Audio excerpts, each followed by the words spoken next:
Hello everyone. My name is Pratik Kate, and I'm currently working in a company called Niramai Health Analytics, working as a research engineer. So Niramai Health Analytics is a company based out of Bangalore in India. Uh, it's a healthcare company primarily working on diagnosing breast cancer at a very early stage using its novel solution called thermalytics, which is based on the thermography.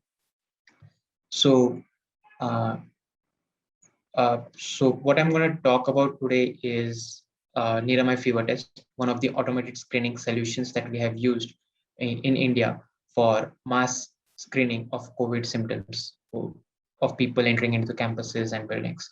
So as you guys all know that coronavirus disease has impacted 185 million people all over India, all over globe, as well as it has reached like 4 million deaths globally over the last 2 years. And this disease has serious concerns, and like public health organizations as well as world organizations have taken it seriously. So it basically spreads through droplets, and uh, the identification and isolation of these people infected with COVID is very important to curb the disease and reduce the spread of this disease in the community.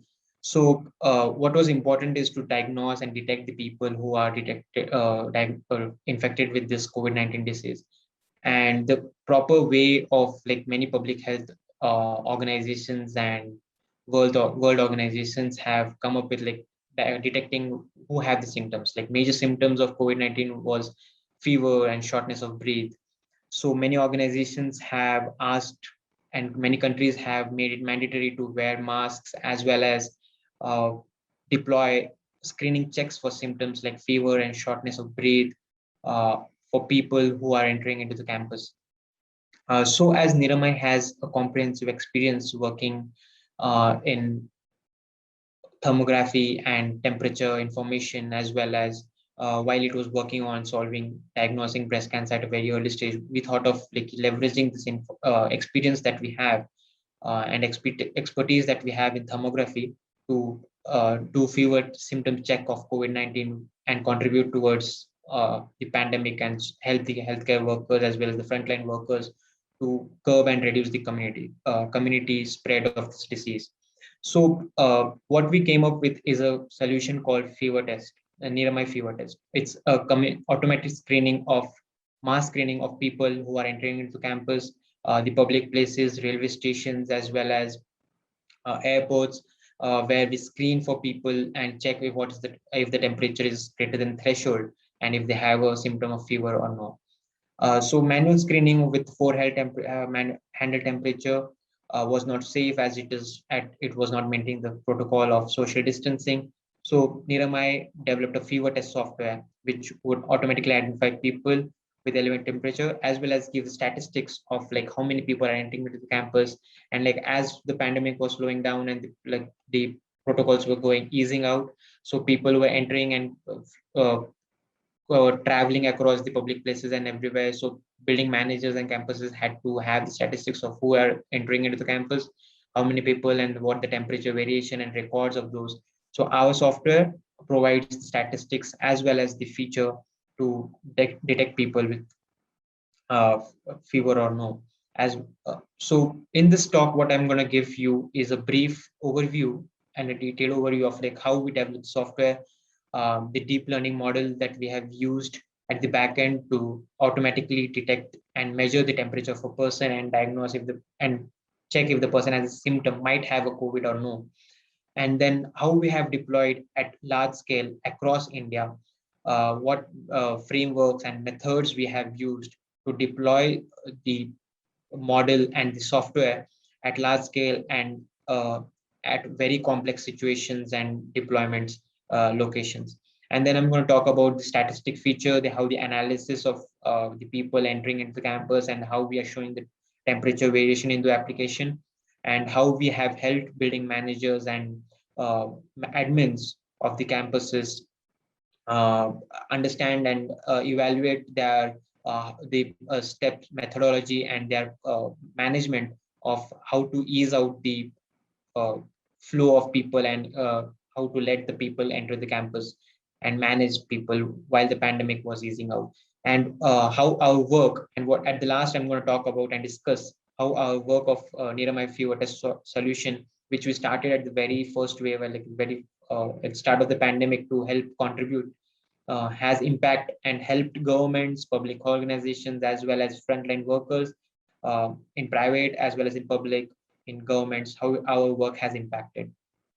Uh, so to start with, very important feature that we have is automated fever detection, the very primary and important feature of the solution. Um, so, sorry.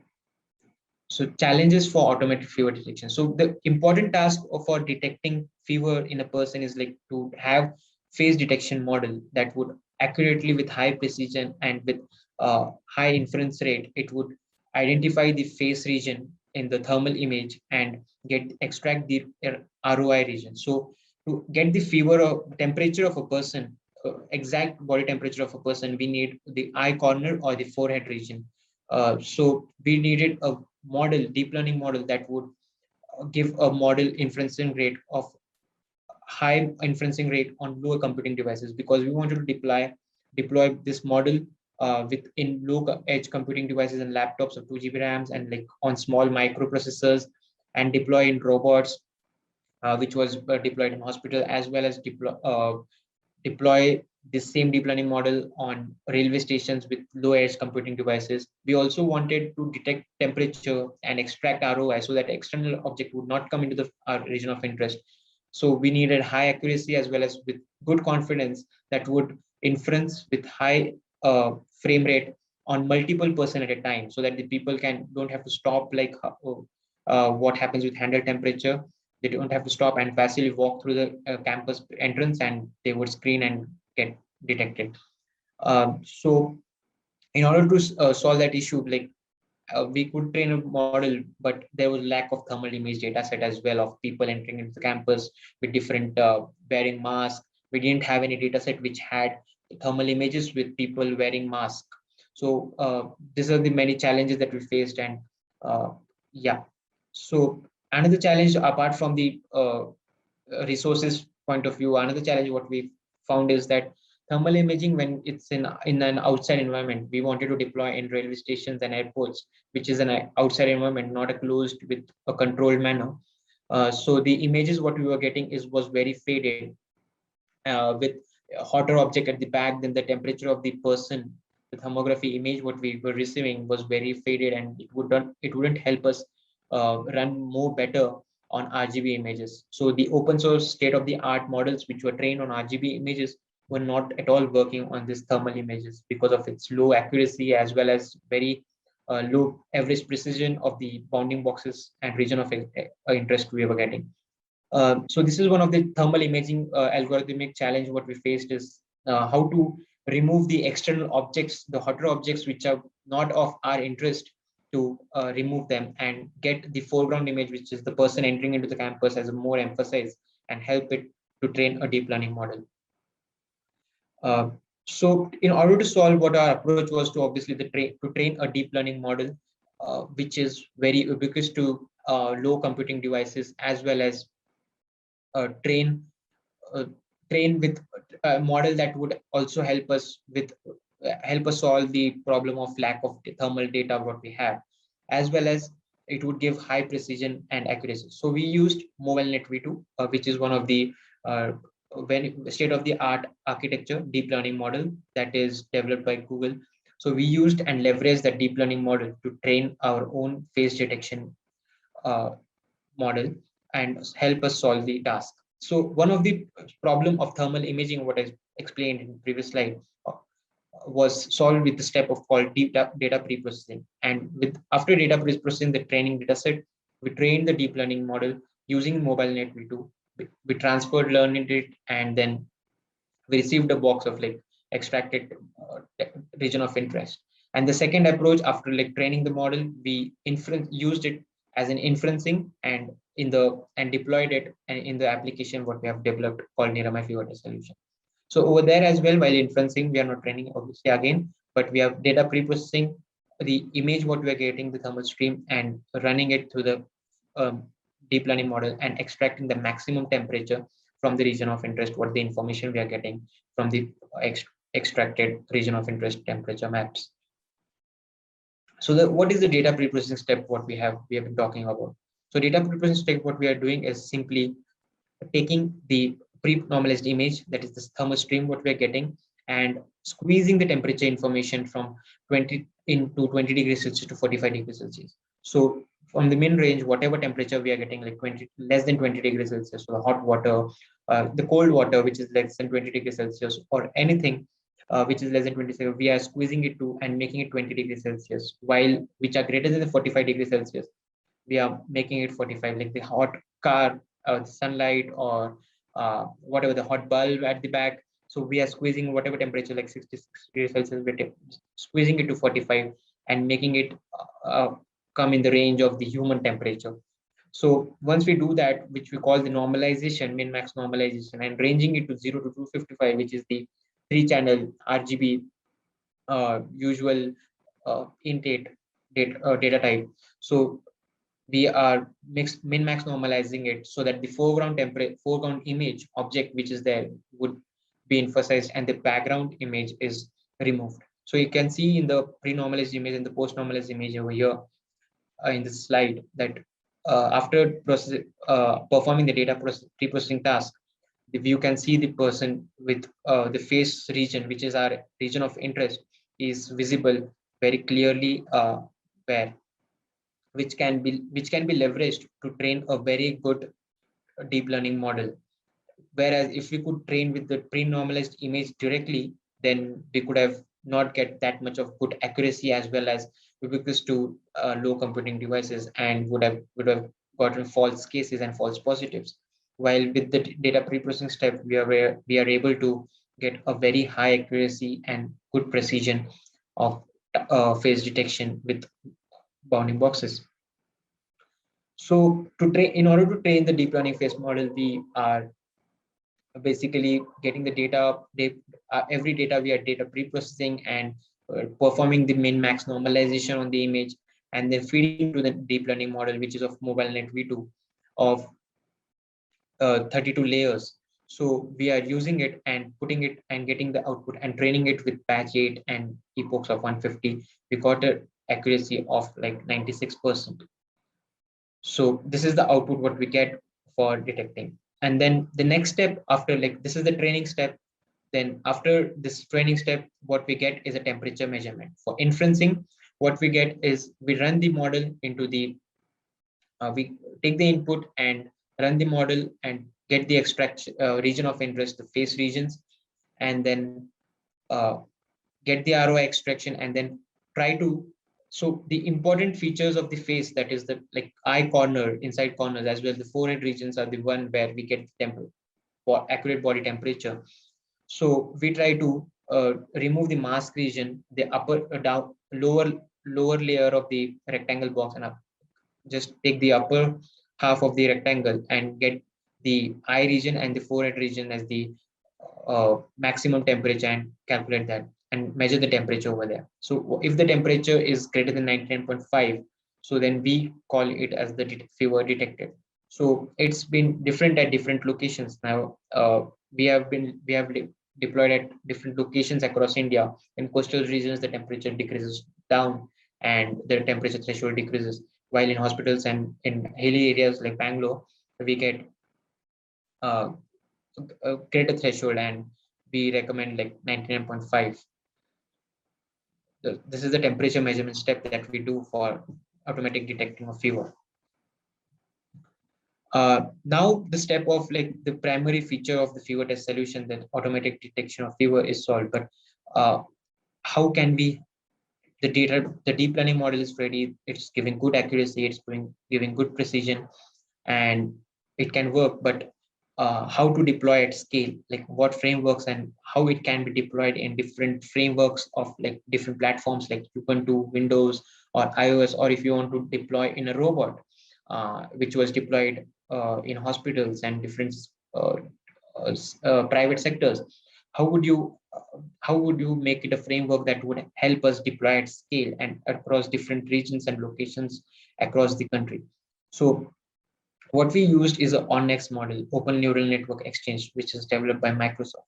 So it's a standardization of neural network model. No matter you develop in Terra, Keras, TensorFlow, PyTorch, any framework that you've been using to develop a deep learning model, you don't have to worry. Just you can use the ONNX model to convert and help just convert the model from the trained deep learning model into ONNX model, and you can use it to inference on Android, Ubuntu, Windows-based platform. It has enables the interoperability of the framework, and it streamlines the deep learning model from research to production. So no matter you train and get good accuracy in any of the frameworks in research sector, in research platform, you can get it into production and deploy at any platform using ONNX model. So coming to the statistics part, where uh, now the you can deploy at scale, as well as you can get a good accuracy and high precision with high inference rate. You can run at any of the devices with low computing devices. What the statistics feature helps the people, the users, to help them analyze the number of people entered into the premises, as well as detect the elevated temperature, how many people are entered into the campus, understand and understand the variation of temperature ranging, and get the overview of the variation of temperature of the population.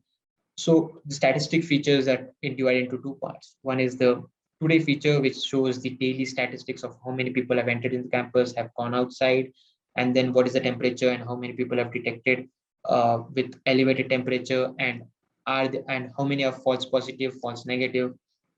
And in the history, they showed how many people have detected all over the while it's deployed. And as you can see, there are like 70,000 people have been screened over the timeline, and almost like 2K people have been detected with elevated temperature. We show a bar graph of like how uh, the comparison between how many people are detected and getting screened and normal. And this would give an idea of like how many is that people are getting diagnosed with COVID or no, and is it increasing, and the symptoms are coming are yes or no, of that sort. So statistic feature has mainly helped a lot of building managers and the users of the Niramai fever test solution to um, help and manage the ease of protocol and everything. So this is a demo of the Niramai fever test solution, um, a simple demo which we have deployed in one of the tech park. Okay. For some reason, I'm not able to play the video. I'll just move to seconds. Next slide. So coming to the part where we have deployed now, and like the algorithmic and technical point of view have been solved, the challenges have been solved. So how our work has impacted. We have now deployed the Niramai fever test solution is deployed at 6 major metropolitan cities across the country, and uh, it has been deployed in coastal regions and at where the temperature fluctuates and the humidity increases, and was very difficult to deploy the fever test solution over there.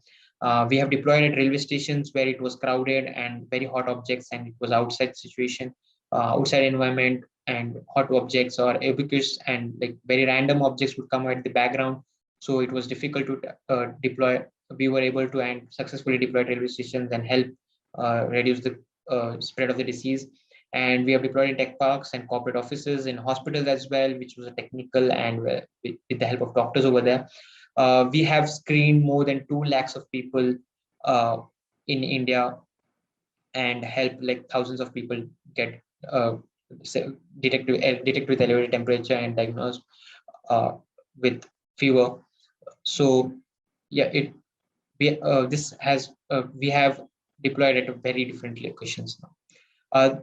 This is a glimpse of like different locations where we have deployed images. This is one of the tech park in Bangalore, where the laptop and the floor camera, the thermal camera through which we get the thermal streams, and the people can just, as you can see in the images, the people can just walk inside the campus without and to pass away and like passively walk away without stand waiting, and if the person is detected with elevated temperature, the laptop alarms the person security guard standing over there. And also there's a feature in the application to get the statistics as well. So this is one of the solution again at the bank as well as at the frontline workers at the very first pandemic first wave. At the very beginning of the pandemic, we deployed at offices, police commissioner. So in the banks as well as in the hospital. So, and we also deployed in COVID screening solutions in Telangana government. So, governments across India had, state governments across India had started screening camps in small areas, small slums, as well as to understand the spread of the diseases. So, we deployed many solutions. Our Niramai fever test solution was used as COVID screening in the COVID screening camps to detect fever and check symptoms of COVID before using the RT-PCR kit, because there were very less kits available there. So our solution was used as a primary source for diagnosing symptoms of fever or shortness of breath by the Telangana government, and it was used at different sectors and in different governments as well. So this is one of the solutions that was used and was used by the public healthcare sectors, and was what was one of the proudly contribution of Niramai towards helping healthcare and frontline workers help solve the spread of disease in during the pandemic. Uh, yes, that's it. Like we have successfully deployed at many locations and were able to reduce the spread of diseases, mainly in the second wave as well. That has helped a lot.